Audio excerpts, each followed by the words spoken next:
Hi hello எல்லோரும் எப்படி இருக்கீங்க? இது வந்து Sri Shirdi Saibaba temple of DFW. இந்த கோயில் வந்து எங்கள் வீட்டிலேருந்து ஒரு 15 மினிட்ஸ்க்குள்ளே இருக்குது. இந்த கோயிலில் வந்து மெயினாக சாய்பாபாக்காகவே தான் இருக்கும். என்ட்ரானாலும் ஒரு குட்டி விநாயகர் இருக்கும். அதுக்கப்புறமா துவாரகமாயில் இருக்க மாதிரி ஒரு சாய்பாபா இருக்கும். அப்புறமா பார்த்திங்கன்னா மெயின் சாய்பாபா இருப்பார். இந்த கோயில் வந்து கொஞ்சம் நல்ல பெரிய கோயில் தான். கோயிலுக்குள்ளே பெரிய ஒரு ஹால் இருக்கும். சாமி கும்பிட்டதுக்கப்புறம் நம்ம அங்கேயே உட்காந்து மெடிடேட் பண்ணிட்டு வரலாம். ஆரத்தி நடக்கிற சமயத்துலலாம் வந்து பார்த்திங்கன்னா அங்கே தான் எல்லா பீப்புளும் உட்காந்துருப்பாங்க. இந்த கோயிலில் நம்மளுமே ஏதாவது பிரசாதம் செஞ்சு கொடுக்கணும், ஏதாவது வேண்டிக்கிட்டோம் அப்படின்னா நம்ம பிரசாதம் செஞ்சு கொண்டு போய் கொடுக்கலாம். கொடுத்தோம் அப்படின்னா சாய்பாபாட்ட வச்சு நெய்வேத்தியம் பண்ணிவிட்டு கொடுப்பாங்க. அதுக்கப்புறமா அது கீழே ஒரு ஹால் இருக்கும். அந்த ஹாலில் கொண்டு போய்ட்டு நம்ம கொடுத்த பிரசாதத்தையும் அங்கேயே வச்சுருவாங்க.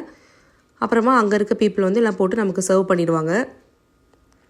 எவ்ரி தேர்ஸ்டே வந்து பார்த்திங்கன்னா இங்கே வந்து பிரசாதம் நிறைய கொடுத்துட்டே இருப்பாங்க. இப்போ ரீசெண்டாக தான் மகா சிவராத்திரி முடிஞ்சுது. இங்கே சிவராத்திரி அப்போது லிங்கத்துக்கு வந்து நிறைய பூஜை பண்ணியிருக்காங்க நைட்டு ஃபுல்லாக. அதுலேயே வந்து நம்ம லிங்கத்துக்குமே வந்து சங்கில் கொடுத்து பாலாபிஷேகமும் பண்ண வச்சுருக்காங்க. எந்த ஒரு என்ட்ரி டிக்கெட்லாம் கிடையாது, ஃப்ரீ தான். நம்ம ஃப்ரீயாகவே போய்ட்டு சாமிக்கு அபிஷேகம் பண்ணிட்டு சாமி கும்பிட்டுட்டு வந்துக்கலாம். கோயிலே உள்ள என்ட்ரானதும் ஒரு லிஃப்ட் இருக்கும். அது வந்து பார்த்திங்கன்னா எல்டர்லி பீப்புளுக்கும் ப்ளஸ் வந்து குழந்தைங்க வச்சுருக்கோங்க, அப்படி இல்லைனா ப்ரெக்னென்ட் விமன்ஸ் இந்த மாதிரி இருக்கவங்க யூஸ் பண்ணிக்கலாம். கீழே பிரசாதம் கொடுக்குற ஹாலுக்கு லிஃப்ட்டில் போய்க்கலாம். இதுதான் பிரசாதம் கொடுக்குற ஹால். இந்த மாதிரி பாக்ஸில் தான் போட்டு வச்சுருப்பாங்க. ஒரு பர்சனுக்கு ஒன்றுன்னு சொல்லி கொடுப்பாங்க. வெளியே அதே போல் பார்த்திங்கன்னா நிறைய பார்க்கிங் ஸ்பேஸும் இருக்கும். நம்ம காரை பார்க் பண்ணிவிட்டு போய்க்கலாம்.